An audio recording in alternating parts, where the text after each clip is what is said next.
12 வயதிலேயே அனைத்து கலைகளையும் வேதங்களையும் கற்றுத் தேர்ந்த மணிகண்டன் குருகுல கல்வியை முடித்து குருவிடம் பணிவுடன் கேட்டார்.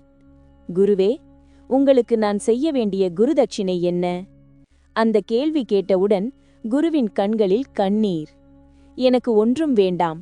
பிறவியிலேயே கண் பார்வையும் பேச்சும் இல்லாத என் மகனுக்கு ஒரு நல்ல வாழ்க்கை கிடைத்தால் போதும் என்றார். அடுத்த நொடி மணிகண்டன் அந்த சிறுவனை அருகில் அழைத்தார். தன் மலர்கரங்களால் அவன் கண்களை மென்மையாக தொட்டார். அற்புதம்! கண் தெரியாத சிறுவன் உலகை பார்த்தான். பின்னர் அவன் நாவை தொட்டு அருளினார். அதுவரை மௌனமாக இருந்த அந்த சிறுவன் பேசிய முதல் வார்த்தை, சுவாமி. அதிர்ச்சியில் உறைந்த குருவும் தாயும் ஆனந்த கண்ணீர் வடித்தனர். நீ மனிதனல்ல, நீ தெய்வம் என்று வணங்கினர். அப்போது மணிகண்டன் தன் விஸ்வரூப தரிசனத்தை காட்டி அமைதியாக அரண்மனைக்கு திரும்பினார். ஜனமே, இதுவே குருவின் கண்ணீருக்கு ஐயப்பன் தந்த தெய்வீக அருள்.